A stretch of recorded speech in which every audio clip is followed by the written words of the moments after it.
Hello students, welcome to the class of physics. ठीक है। जैसे हमारा आज का क्लास होने वाला है, basically it is on the reflection and transmission of electromagnetic wave. किसी भी मीडियम के ऊपर अगर इंसिडेंट होती है इलेक्ट्रोमैग्नेटिक वेव, तो रिफ्लेक्शन कितना होता है, ट्रांसमिशन कितना होता है, वो आज हम स्टडी करने वाले हैं। Before that we will very known about the electric field and magnetic field। Electric field और मैग्नेटिक फील्ड क्या होती है, ये हमें पता होना चाहिए। ठीक है। जैसे मैंने यहाँ पे आपको दिखा है, this is electromagnetic wave which is travelling along z axis direction and it is traveling along z axis direction। it means the direction of propagation is z axis and electric field जो है polarise हुई है along x axis और magnetic field polarise हुई है along z axis। we have discussed in the last lecture। okay। अब यहाँ पे जो इसके साथ अब ये इलेक्ट्रोमैग्नेटिक वेव, आपको यहाँ पे जो सरफेस दिख रहा है, this is the interface between the two medium. मतलब ये जो सरफेस दिख रहा है हमें, ये दो मीडियम को सेपरेट करने वाला सरफेस है, इधर की फर्स्ट मीडियम और इधर की second medium. In the second medium the refractive index of the first medium का रिफ्रैक्टिव इंडेक्स 11 है एंड द सेकंड मीडियम का रिफ्रैक्टिव इंडेक्स n2 है। और wave vector in the first medium is represented by k1 and wave vector in the second medium it is represented by k2। the speed of light in the first medium that will be considered as a v1 and the speed of light in the second medium that will be considered as a v2। तो ऐसे electromagnetic wave incident हो रही है इस interface पे and this interface is in the xy plane. xy plane पे हमने ऐसे रखा है। तो ऐसे प्लेन को हमने ऐसे रखा है xy, ये हमारी y एक्सिस है, ये वाली y एक्सिस है, this is y axis, this is y axis और ये हमारी x एक्सिस है, दिस इज x एक्सिस। तो ऐसे हमने प्लेन को रखा and this electromagnetic wave is coming और propagating and it will incident on this normal incidence देख रहे हैं हम यहाँ पे। Normal incidence means direct straight, ठीक है, टू द सरफेस। तो when electromagnetic wave is traveling and when it incident on the interface, some part of electromagnetic wave will reflected back and the some part will transmitted in the second medium। तो इस तरह से electromagnetic wave का transmission और reflection कैसे होता है, ये हमें आज यहाँ पे स्टडी करना है। तो electromagnetic wave it is the combination of electric field and magnetic field. तो हमें इलेक्ट्रिक फील्ड का वेव इक्वेशन आना चाहिए, मैग्नेटिक फील्ड का भी वेव इक्वेशन आना चाहिए। As I have already note here that the electric field associated with the incident electromagnetic wave। तो यहाँ पे इलेक्ट्रिक फील्ड वेक्टर इससे हमने डिनोट किया है, so I will call it as EOR। EOR means what? EOR means incident electric field. ये जो electric field है ये वाली, ये जो इलेक्ट्रिक फील्ड है ये वाली, ये इलेक्ट्रिक फील्ड का वेव इक्वेशन ये होगा, ठीक है। Okay, this is electric field का wave equation EOI, I for incident. अब इंसिडेंट हो रही है इंटरफेस पे, तो EOI it is nothing but EOI it is nothing but the amplitude of electric field। ये जो amplitude दिख रहा है आपको, maximum displacement from the mean position is called the amplitude।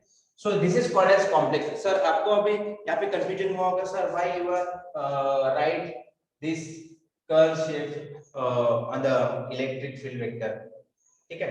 तो this sign represent the complex wave function. Complex wave function कोई electrodynamics में हमें डील करना होता है complex electric and magnetic function wave function के साथ, ठीक है। It is very easy to handle. तो इससे हम कॉम्प्लेक्स वेव फंक्शन इसलिए यूज करते हैं कि हमारे जो कैलकुलेशन हो जाते हैं वो इजी हो जाते हैं, ठीक है। so EOI it is the incident electric field। EOI this is the amplitude of electric field and ये होगा हमारा फेज, ओके। तो ये हमारा इक्वेशन क्या रिप्रेजेंट कर रहा है कि इलेक्ट्रिक फील्ड इंसिडेंट हो रही है और इलेक्ट्रिक फील्ड की ये जो x है, x cap represents the unit vector of polarization. तो इलेक्ट्रिक फील्ड कौन से डायरेक्शन में पोलराइज हुई है, x एक्सिस में, दैट्स व्हाई x कैप। और इलेक्ट्रिक फील्ड ट्रैवल कौन से डायरेक्शन में हो रही है, z एक्सिस में, that's why this is wave vector. यहां पे मैं k1 लिख लेता हूं क्योंकि हमने रिप्रेजेंट किया है k1 is the wave vector in the first medium, तो पहले मीडियम से जा रही है तो k1, यहाँ पे भी k1, ठीक है। ओके, अब ये हो गई इलेक्ट्रिक फील्ड। अब इलेक्ट्रिक फील्ड का ये इक्वेशन हो गया इंसिडेंट इलेक्ट्रिक फील्ड का, तो eight the same time magnetic field का भी ये वाला इक्वेशन होगा। तो हमें पता है कि electric field and magnetic field की जो डायरेक्शन ऑफ पोलराइजेशन होती है वो परपेंडिकुलर होती है। तो magnetic field is polarized along Y axis, यहाँ पे हम देख रहे हैं मैग्नेटिक फील्ड कौन से डायरेक्शन में पोलराइज हुई है, अलोंग वाई एक्सिस। तो ये हो गई हमारी मैग्नेटिक फील्ड और इलेक्ट्रिक फील्ड जो कि इंसिडेंट हो रही है।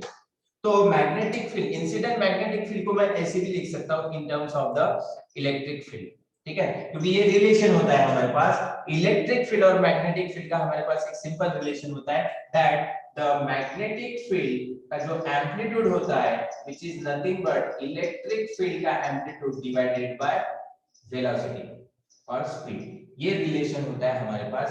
तो I can replace v0 by e0 by v1, v1 is the speed of light in the first medium, ठीक है। तो ये हो गया हमारा incident wave. Eight the same time अब देखो यहाँ पे ध्यान, ये होगी मतलब ये दोनों वेव्स हमारे इंटरफेस पे इंसिडेंट हो रही। अब जैसे ये इंसिडेंट होंगी the some part of electromagnetic wave reflected और some part will transmitted in the second medium, तो उसका भी हमें इक्वेशन देखना पड़ेगा। तो रिफ्लेक्टेड वेव का इक्वेशन क्या है, जैसे मैंने यहाँ पे लिखा है the reflected electromagnetic wave is given bye, तो रिफ्लेक्टेड इलेक्ट्रिक फील्ड, अब रिफ्लेक्टेड कहाँ हो रही है, इन द फर्स्ट मीडियम। तो ये जो वेव वेक्टर k1 था अब वो अपनी डायरेक्शन चेंज कर रहा है k2 sorry k1 but in the negative direction. तो e not ei minus k1 z minus omega t x cap, okay, at the same time magnetic field is also reversing its wave vector, so minus e naught v1 ei minus k1 z minus omega t। तो यहाँ पे जो magnetic field, अब यहाँ पे magnetic field incident magnetic field along y axis polarized, अब जैसे ये रिफ्लेक्टेड मैग्नेटिक फील्ड कौन से डायरेक्शन में पोलराइज होगी, अलोंग नेगेटिव y एक्सिस, ठीक है। So this is the that's why I have written minus sign here, okay. ये हो गई हमारी reflected electric and magnetic field, ये दोनों इक्वेशन आपको याद रखना है, उससे हम कितना रिफ्लेक्शन होता है और कितना ट्रांसमिशन होता है ये हम स्टडी कर सकते हैं easily, okay. So these are the incident electromagnetic wave and this is the reflected electromagnetic wave. Now we will see transmitted electromagnetic wave. अब हम देखेंगे कि ट्रांसमिटेड इलेक्ट्रोमैग्नेटिक वेव का इक्वेशन क्या होगा। Transmitted electromagnetic wave, the transmitted electromagnetic wave, transmitted electromagnetic wave, transmitted electromagnetic wave. अब transmit कौन से मीडियम में हो रही है wave, transmit is taking place in the second medium, और सेकंड मीडियम में हमारे पास वेव वेक्टर होता है k2 और स्पीड होती है v2 and refractive index is n2, okay. तो ट्रांसमिटेड कैसे लिखेंगे सर हम, transmitted electric field is equals to amplitude of electric field, amplitude of electric field, ठीक है, transmitted amplitude of electric field E I. अब ये k2z होगा minus omega t, is it, हाँ सर। अब वेव वेक्टर चेंज हो जाएगा क्योंकि दूसरे मीडियम में हम जा रहे हैं। At the same time transmitted magnetic field, तो E not t divided by v2 हो जाएगी अब speed, as you can see here reflected के लिए E नॉट बाय v1 था, अब ट्रांसमिटेड के लिए ये हो जाएगा EI k2z minus omega t along y, ये हो गया हमारा transmitted, I will call it as equation A and equation B। ये हो गई हमारी ट्रांसमिटेड इलेक्ट्रोमैग्नेटिक वेव, ठीक है। तो ये आपको याद रखना, अब ठीक है। तो यहां तक हम आ गए, तो हमने क्या स्टडी किया यहाँ तक, पहले हमने इंसिडेंट इलेक्ट्रिक फील्ड और मैग्नेटिक फील्ड का इक्वेशन लिखा, फिर उसके बाद रिफ्लेक्टेड इलेक्ट्रिक फील्ड और मैग्नेटिक फील्ड का, अब उसके बाद ट्रांसमिटेड जो इलेक्ट्रिक फील्ड ट्रांसमिट हो रही है उसका इक्वेशन लिखा, ठीक है। अब जैसे हम इंटरफेस पे आते हैं, ओरिजिन में आते, इंटरफेस के ओरिजिन में आते हैं, मतलब z इक्वल्स टू 0, यहां से यहां पे मतलब ओरिजिन। जब ये वेव 0 पे जब आएगी तो the combined effect of incident electric field and the combined effect of reflected electric field, मतलब इंसिडेंट वाली इलेक्ट्रिक फील्ड और रिफ्लेक्टेड वाली इलेक्ट्रिक फील्ड दोनों कंबाइन होके हमें देती है transmitted electric field. So I can write here at interface at z equals to 0, at z equals to 0, तो z इक्वल्स टू 0 पे incident electric field plus reflected electric field will give you transmitted electric field. At the same time, the at z equals to 0, the incident magnetic field plus reflected magnetic field will give you transmitted magnetic field, equation D. Okay, boundary condition, this is called as boundary condition. At z equals to 0 पे हमें ये combine effect मिलता है कि incident electric field plus reflected electric field will give the transmitted electric field, and at z equals to 0 again the incident magnetic field and the reflected magnetic field will give you the transmitted magnetic field. Okay, again we have to use one more boundary condition that we are very familiar with that. कौन सा boundary condition use करना है कि जब भी ये magnetic field के association में है, ये हमें बाउंड्री कंडीशन यूज करना है। तो जब ये मैग्नेटिक फील्ड ट्रैवल हो रही है तो मैग्नेटिक फील्ड का पैरेलल कंपोनेंट, किसको पैरेलल? सरफेस को parallel. The component of magnetic field which is parallel to the surface is always continuous होता है, ठीक है। तो यहाँ पे ये वाली भी हमें बाउंड्री कंडीशन यूज करना है। The boundary condition for magnetic field, the boundary condition for magnetic field। अब ये बाउंड्री कंडीशन हमें यहाँ पे, मैं डायरेक्ट बाउंड्री कंडीशन लिख के देता हूँ, 1/μ1 b1 that is parallel component of magnetic field is equals to μ2 parallel component of magnetic field। ये कंटीन्यूअस होता है, ये बाउंड्री कंडीशन है हमारी, ठीक है। ये बाउंड्री कंडीशन हमें यहाँ पे यूज करना होता है। where μ1 is the permeability of medium in the first medium, μ2 is the permeability in the second medium, and this is b1 parallel and b2 parallel are the parallel component of magnetic field associated with the surface। Surface को जो भी magnetic field का parallel component होगा वो always continuous होता है, ठीक है। तो यहाँ पे ये हमारी फर्स्ट मीडियम की मैग्नेटिक फील्ड है b1 और ये हमारी B2 सेकंड मीडियम की मैग्नेटिक फील्ड है। मतलब ये वाली मीडियम में जो मैग्नेटिक फील्ड होगी दैट इज B1 पैरेलल और ये वाली सेकंड मीडियम में जो मैग्नेटिक फील्ड होगी दैट इज B2 पैरेलल। तो अगर आप यहाँ पे ऑब्जर्व करो that what you will get BOI plus BOR, it is nothing but the magnetic field in the first medium, and BOT it is nothing but the magnetic field in the second medium. So I can replace B1 by this term and B2 by this term. Okay, so अगर मैं इसको replace करूं then what I will get अब यहाँ पे थोड़ा आपको ध्यान देना है कि हम क्या कर रहे हैं। तो मैं इसको रिप्लेस कर रहा हूं, इस इक्वेशन को थोड़ा ध्यान देना है आपका, ठीक है। अब जैसे मैंने यहाँ पे बोला कि B1 is the magnetic field in the first medium, तो B1 की जगह मैं BOI plus BOR, क्योंकि BOI और BOR this is the magnetic field in the first medium, so I can write 1/μ1 B1I की जगह मैं BOI plus BOR लिख सकता हूँ, okay, which is equals to 1/μ2 और यहाँ पे B2 की जगह मैं BOT लिख सकता हूँ, ओके, वेरी गुड। अब BOI और BOR हमने निकाली है, so as you can see here BOI ये है हमारी BOI, सो BOI इसको BOI बोल दो E0/V1, ठीक है, ये वाला इक्वेशन, और BOR ये है हमारा, सो हम वहां पे पुट कर देंगे। So what you will get look what you will get, you will get 1 upon mu1 boi मतलब eo upon v1 minus minus लिखो यहाँ पे मैं, this is called as boi, okay, और e raised to the power I kz minus omega t that will going to be cancel, वो तो cancel ही होने वाला है, ठीक है। तो मैं इसको ऐसे लिख रहा हूं,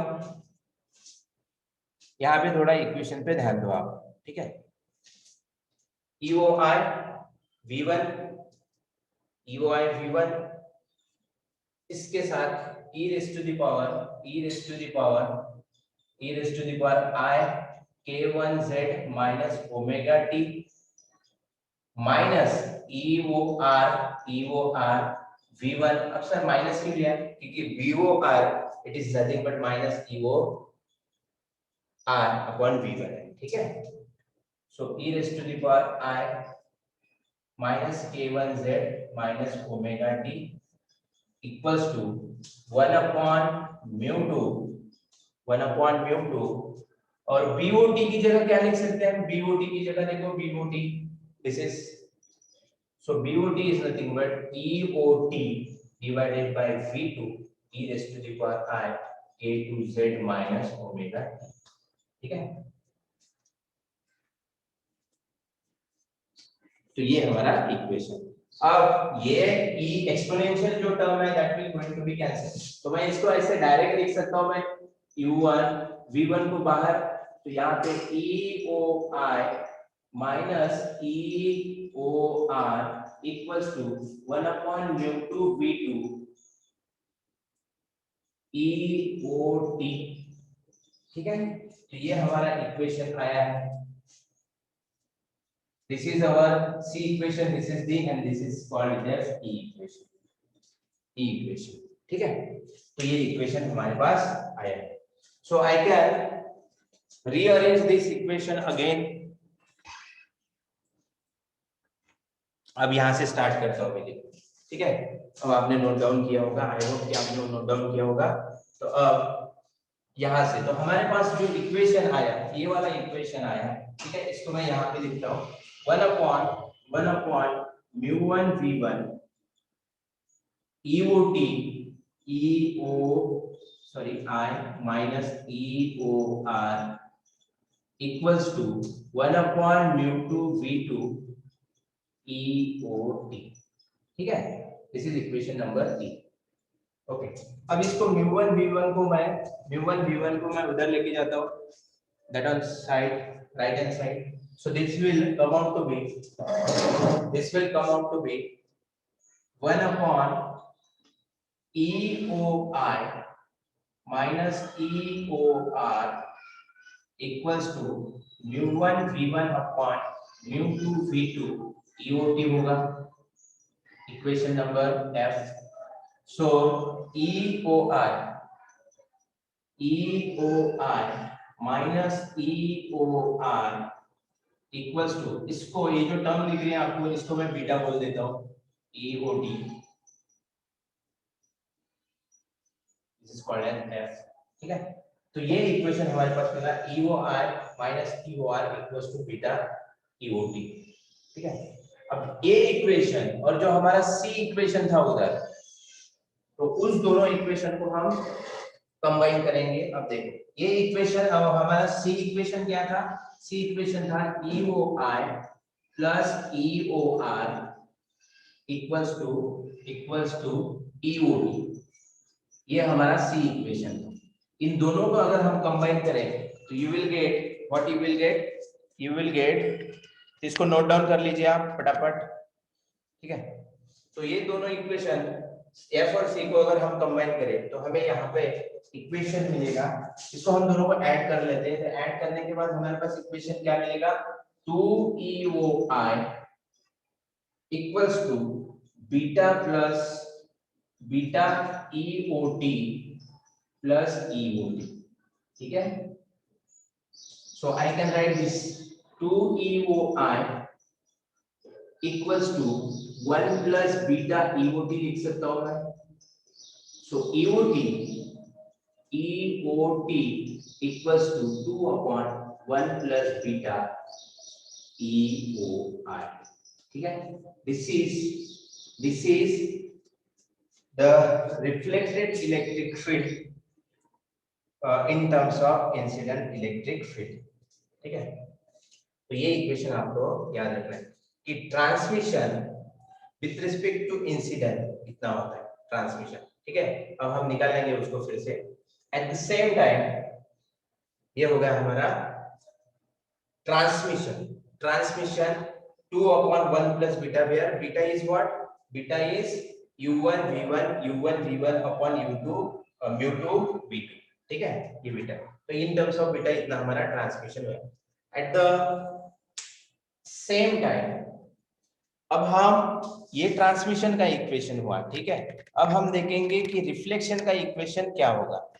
रिफ्लेक्शन का इक्वेशन क्या होगा, अगर आपको यहां तक हुआ है सो देन तो आपको नोट डाउन करना है कि अब ट्रांसमिशन का हमने इक्वेशन निकाल लिया है, अब रिफ्लेक्शन का इक्वेशन कैसे निकालेंगे। तो आपको ये दो इक्वेशन लगेंगे, कौन से दो इक्वेशन।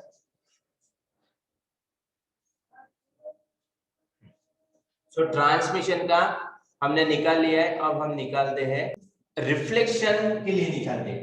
तो ये जो हमारे पास दो इक्वेशन थी, तो that two equation we will combine to find the reflection, electric wave का रिफ्लेक्शन कैसे होता है। ठीक है, तो अब इन दोनों इक्वेशन को मैं सब्ट्रैक्ट करता हूं, दिस विल सब्ट्रैक्शन। ओके, तो हमारे पास क्या मिला, this will get cancel, 2EOR equals to EOT common ले लिया मैंने 1 माइनस बीटा, ये हो गया। ठीक है, ये हमारे पास इक्वेशन मिला है। Okay, so we have already calculate the EOT हमने निकाले थे। ठीक है, EOT electric transmission of electric field हमने निकाली थी, वो वैल्यू यहाँ पे पुट कर देंगे। 2EOR इक्वल्स टू EOT की जगह में 2 अपॉन 1 प्लस बीटा हमने निकाला है इक्वेशन। ठीक है, EOI इनटू 1 माइनस बीटा। ठीक है, तो यहां से 2 और 2 गेट कैंसिल हो जाएगा, तो EOR इक्वल्स टू क्या हो जाएगा हमारा 1 minus beta upon 1 plus beta EOI। This is the reflection of electric wave in terms of incident. और हमने ट्रांसमिशन का भी निकाला था, transmission of electric field is equals to 2 upon 1 plus beta EOI। This is the transmission of electric field in terms of incident. ठीक है, तो ये दोनों इक्वेशन आपको, ये रिफ्लेक्शन है और ये transmission of electric field, where you can say the beta is. अब यहाँ पे केसेस है, तो वो केस हम यूज करके हम सिंपली बता सकते हैं कि हाउ वी से दैट कि कितना ट्रांसमिशन हुआ है और कितना रिफ्लेक्शन हुआ है। ठीक है, तो अब यहाँ पे हमने जैसे बोला था कि beta is nothing but mu1 v1 upon mu2 v2। ठीक है, अगर mu1 और mu2, लेट्स सी mu1 और mu2 are very close to the permeability of free space. ठीक है, मतलब mu1 और mu2 दोनों भी अगर सेम है, वेरी क्लोज है, दोनों मीडियम की परमेबिलिटी अगर सेम है, नियर अबाउट सेम है, वेरी क्लोज है, तो in that case beta will equals to v1 by v2। ठीक है, सो अगर बीटा की वैल्यू v1 by v2 अगर मैं यहाँ पे पुट करता हूँ, तो EOR इक्वल्स टू कितना आ जाएगा 1 minus v1 by v2 divided by 1 plus v1 by v2, so EOI। ठीक है, तो ये इक्वेशन हमारा हो जाएगा, equation EOR equals to v2 minus v1 by v2 plus v2 get cancel हो जाएगा। ठीक है, इन टर्म्स ऑफ स्पीड हम इसको ऐसे लिख सकते हैं।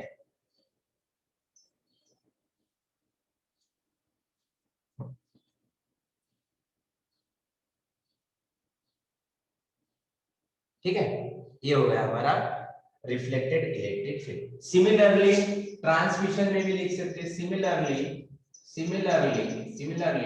ट्रांसमिटेड इलेक्ट्रिक फील्ड ईओटी, तो इसको हम ऐसे लिख सकते हैं 2/1 प्लस बीटा, बीटा की जगह ये पुट करना है हमें v1 by v2, so it will be EOI।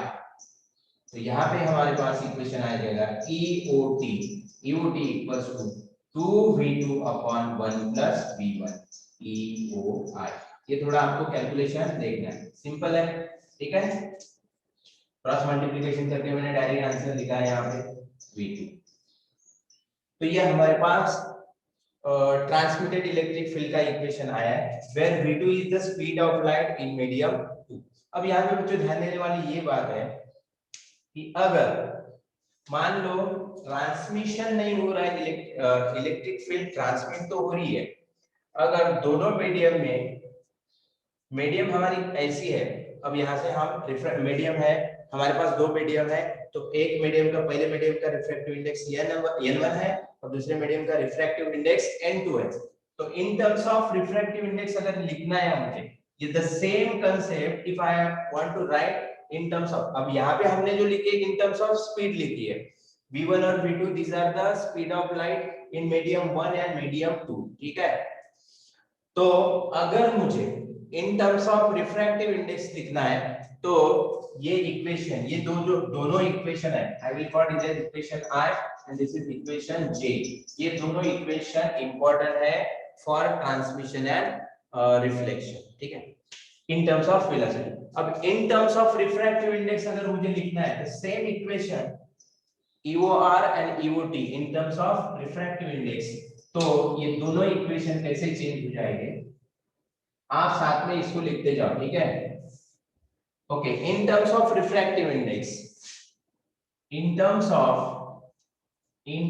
Of refractive index the same equation EOR, this is the refracted electric field will be, अब देखो v2 की जगह, तो रिफ्रैक्टिव इंडेक्स और स्पीड का रिलेशन हमें पता होना चाहिए, refractive index of second medium with respect to 1 is equals to n2 by n1 होता है, which is nothing but v1 by v2। ये आपको ग्रेजुएशन लेवल में हुआ है, ठीक है। The refractive index of second medium with respect to first medium is nothing but n2 by n1 equals to v1 by v2।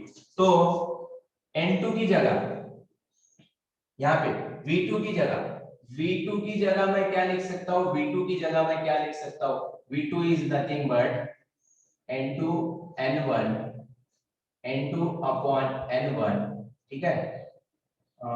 इसको ऐसे लिख सकता हूँ मैं, v2 की जगह इसको यहाँ पे लेके आओ और वहां पे v2 equals to n2 n1 v1 लिख सकता हूँ मैं, ठीक है। तो यहाँ पे v2 की जगह हम ये लिख सकते हैं और v1 की जगह क्या लिखेंगे, इसका रिवर्स, ठीक है। और तो यहाँ पे पुट कर दो आप ये वाली इक्वेशन में, ठीक है, ये वाली इक्वेशन में पुट करो, तो v2 की जगह n1 पुट करो और v1 की जगह n2 पुट करो डायरेक्ट, ठीक है। So this equation come out to be n1 minus n2 upon n1 plus n2, ठीक है। ये हो गया हमारा in terms of refractive index। At the same time, the electric field transmission equals to, transmission का ये वाला है, तो v2 की जगह हमें क्या पुट करना है, n1, और v1 की जगह क्या पुट करना है, n2। So this will be your transmitted electric field in terms of refractive index, ठीक है, in terms of refractive index। तो हमने इलेक्ट्रिक फील्ड और मैग्नेटिक फील्ड का ट्रांसमिशन और रिफ्लेक्शन कैसे होता है वो देख लिया, इन टर्म्स ऑफ स्पीड वो भी देख लिया, और इन टर्म्स ऑफ रिफ्रैक्टिव इंडेक्स वो भी हमने देख लिया है। So this is the electric field, reflected electric field, and this is the transmitted electric field. मतलब रिफ्लेक्शन, इलेक्ट्रिक फील्ड का रिफ्लेक्शन रिफ्रैक्टिव इंडेक्स पे भी डिपेंड होता है, रिफ्रैक्टिव इंडेक्स पे डिपेंड है, it means it will also depends on the speed, ठीक है। तो रिफ्रैक्टिव इंडेक्स और ये स्पीड का रिलेशन। अब इससे हमें रिफ्लेक्शन और ट्रांसमिशन स्टडी करना है, so for that we have to study the intensity. अब रिफ्लेक्शन हो रहा है, ट्रांसमिशन, ओके। अब हमें देखना है कि intensity of reflected wave and transmitted wave. तो अब ये जो रिफ्लेक्टेड वेव हुई है इंटरफेस से, ठीक है, तो उसकी इंटेंसिटी ऑब्वियस अब सेम तो नहीं होंगी, क्योंकि रिफ्लेक्ट हुई इंटेंसिटी कुछ कम ज्यादा हो सकती है, ठीक है। तो वो हमें इंटेंसिटी निकालना है। तो intensity is nothing but power, ठीक है। Intensity is nothing but power per unit, average power per unit area, it is called as intensity. Average power per unit area, it is nothing called as intensity. तो इसका हमारे पास intensity का एक direct formula है। The intensity of wave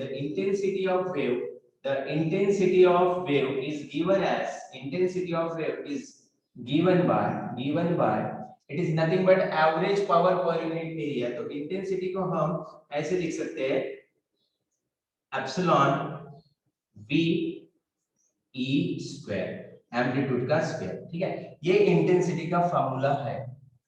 अब आप first semester में हमने इंटेंसिटी किसी भी वेव की इंटेंसिटी हम कैसे निकाल सकते हैं, तो उसका average power per unit area, it is called as intensity, ठीक है। तो ये जनरल फार्मूला है। अब ये फार्मूला हमें इस केस में यूज करना है कि इंटेंसिटी ऑफ रिफ्लेक्टेड वेव कितनी होगी।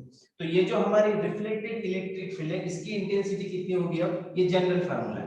The intensity of reflected electric field equals to half epsilon 1 v1 which is the speed of light in medium 1, और यहाँ पे आएंगे इंसिडेंट का स्पीड, बराबर, क्योंकि सॉरी रिफ्लेक्टेड का स्पीड, ओके। ये होगी रिफ्लेक्टेड वेव की intensity. The intensity of transmitted wave कितना हो जाएगा, ट्रांसमिशन कौन से मीडियम में होता है, सेकंड मीडियम, तो E2 V2 EOT का स्क्वायर, ठीक है। तो ये हो गया हमारा। और the intensity of incident wave equals to half E1 V1 EOI का स्क्वायर, ठीक है। ये तीनों इक्वेशन आपको याद रखना है। This is the intensity formula for reflected electric field, transmitted electric field and incident electric field। अब सर ये 1/2 कहां से है, तो जो कॉस फंक्शन होता है इसका इंटीग्रेशन करने के बाद आपको this is the average power, जिसको हम बोलते हैं average power, it is average power जो एक इलेक्ट्रिक फील्ड की एक कंप्लीट साइकिल होती है फ्रॉम 0 to 2π, वहां तक का ये जो पावर होता है, इलेक्ट्रिक फील्ड अपने साथ कितना एनर्जी या फिर power is nothing but the energy per unit area per unit time, ठीक है। तो which is represented by Poynting vector. तो ये आपको डायरेक्ट इक्वेशन याद रखना है कि this is the intensity of reflected wave, intensity of transmitted wave and intensity of incident wave. Now अब यहाँ पे हमारा जो मेन टास्क है, द रिफ्लेक्शन कोएफिशिएंट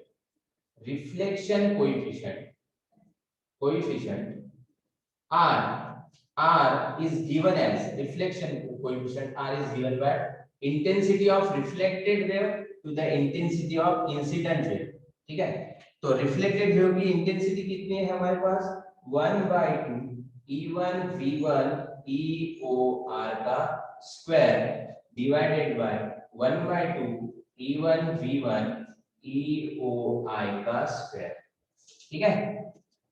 तो इसको सॉल्व करेंगे, this will going to be cancel, so that will left with EOR, और EOR हमने निकाला यहाँ पे EOR, so EOR is nothing but N1 minus N2 divided by N1 plus N2 square into EOI का square, ठीक है। ये वाला इक्वेशन डिवाइडेड बाय EOI का square. So EOI will get cancelled. So we are left with the reflection coefficient equals to n1 minus n2 divided by n1 plus n2 का whole square. ये हो गया हमारा रिफ्लेक्शन कोएफिशिएंट. ये reflection coefficient हमें क्या बताता है? रिफ्लेक्शन कोएफिशिएंट बताता है कि कितनी अमाउंट ऑफ इलेक्ट्रिक फील्ड या फिर इलेक्ट्रोमैग्नेटिक वेव रिफ्लेक्ट हुई है. What amount of electric field is reflected? अगर दोनों का रिफ्रैक्टिव इंडेक्स, मीडियम फर्स्ट और मीडियम सेकंड का refractive index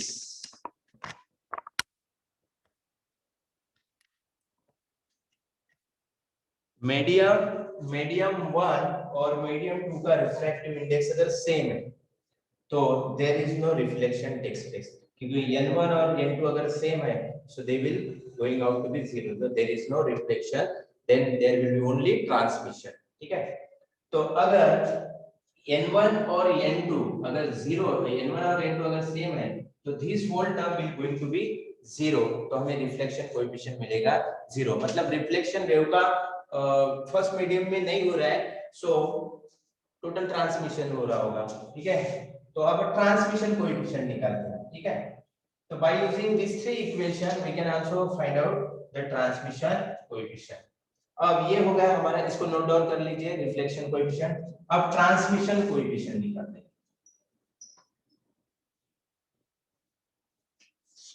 The coefficient of transmission, the coefficient of transmission. ठीक है. तो coefficient of transmission को T से डिनोट करते हैं हम. तो coefficient of transmission is what?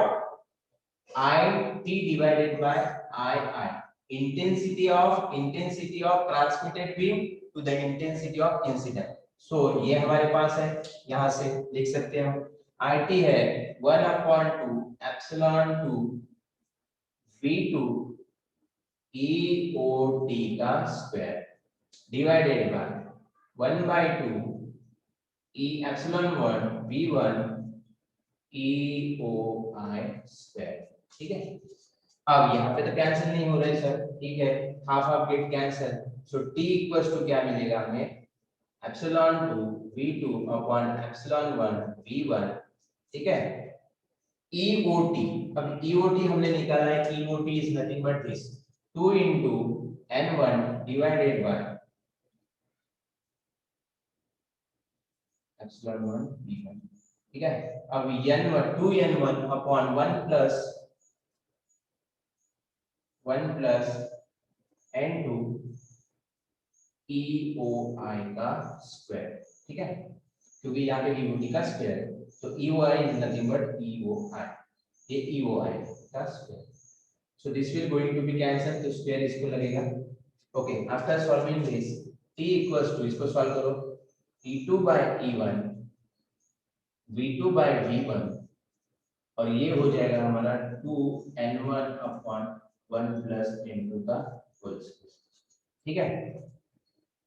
ये हो गया हमारा 2n1, ये वाला इक्वेशन. ठीक है. तो ये इक्वेशन आपको याद रखना है, ये वाला इक्वेशन. ओके. तो ये हमें अब ट्रांसमिशन कोएफिशिएंट निकाला. अब ये जो हमें टर्म दिख रही है, so epsilon permittivity of free space, permittivity of second medium to the permittivity of first medium, speed in second medium to the speed in first medium. So I can replace this term by n2 by n1. ठीक है. तो ये relation है, हमने last इसमें study किया. तो n2 by n1 से इसको रिप्लेस करेंगे तो T इक्वल्स टू हमारे पास क्या होगा? n2 by n1 equals to 2n1 का square divided bye n1 plus n2. ठीक है. तो इसको भी स्क्वायर दे देते, दोनों को स्क्वायर. तो ये हमारे पास रिलेशन आया. ठीक है. आई होप कि यहाँ पे लिख रहा हूँ मैं इसको. ठीक है. तो ट्रांसमिशन कोएफिशिएंट जो है, transmission coefficient T equals to क्या मिला हमें? n2 by n1 2n1 का square divided bye n1 plus n2 का square. So I can write this T equals to n2 by n1. ठीक है. अब यहाँ पे 4n1 स्क्वायर होगा, 4n1 square 4n1 square divided by n1 plus n2 का square. So this n1 and n1 get cancelled. So we are left with 4n1 n2 divided by n1 plus n2 का square. This is coefficient of transmission. अगर जैसे मैंने आपको यहाँ पे बोला था कि रिफ्लेक्शन अगर नहीं हो रहा है तो मतलब n1 और n2 अगर दोनों सेम है, n1 और n2 अगर दोनों सेम है तो यहाँ पे क्या हो जाएगा, n1 और n2 अगर दोनों सेम है, सो अगर ये दोनों सेम है, सो इन दैट केस मतलब refractive index of both the medium is same, तो 4n स्क्वायर दोनों मीडियम का रिफ्रैक्टिव इंडेक्स n कंसीडर कर देता हूं मैं, तो यहाँ पे भी कितना हो जाएगा 2n1 square. So this will be what 2n1. तो 2 का square 4n square divided bye 4n square, this will be 1. ठीक है, अगर रिफ्लेक्शन नहीं हो रहा है मतलब दोनों मीडियम का जो रिफ्रैक्टिव इंडेक्स है, दोनों मीडियम का जो रिफ्रैक्टिव इंडेक्स है, दोनों मीडियम का जो रिफ्रैक्टिव इंडेक्स है वो अगर सेम है, refractive index of both the mediums is same, then there is no reflection takes place. वहां पे रिफ्लेक्शन नहीं होगा. अगर दोनों मीडियम का रिफ्रैक्टिव इंडेक्स सेम है तो रिफ्लेक्शन नहीं होगा, there will be only transmission, और मैक्सिमम ट्रांसमिशन कितना होगा 1. ठीक है, मतलब 100% ट्रांसमिशन होगा जब दोनों भी मीडियम का रिफ्रैक्टिव इंडेक्स सेम होगा. ठीक है, सेम मीडियम में सेम मीडियम है, अगर कोई इंटरफेस नहीं है, बाउंड्री नहीं है रिफ्लेक्ट करने के लिए वेव को, तो there is no reflection, there is only transmission. तो ट्रांसमिशन कितना होगा, अगर दोनों मीडियम का रिफ्रैक्टिव इंडेक्स सेम है तो transmission is maximum, that is 1. ठीक है, no reflection. So the reflection coefficient plus transmission coefficient is always 1. अगर 30% रिफ्लेक्शन है तो 70% विल बी ट्रांसमिशन. ठीक है, अगर 90% रिफ्लेक्शन है तो ओनली 10% विल बी ट्रांसमिशन. ठीक है, तो इस तरह से हम उसको सॉल्व कर सकते हैं. This is the reflection and transmission of electromagnetic wave. थोड़े इक्वेशन कॉम्प्लिकेटेड है, उसको थोड़ा रिवाइज करो अच्छे से, but these are the simple equations. Okay, so next topic में हम स्टडी करेंगे the reflection and transmission at, ये हमने आज स्टडी किया था नॉर्मल इंसिडेंट, मतलब सीधा सीधा वेव ट्रैवल कर रही है, इंटरफेस पे इंसिडेंट हो रही है. अब हम वेव को कुछ एंगल से इंसिडेंट करेंगे, then in that case what are this reflection coefficient कितना होगा और ट्रांसमिशन कोएफिशिएंट कितना होगा, ये हम स्टडी करेंगे. ओके, तो till then have a good day. ठीक है.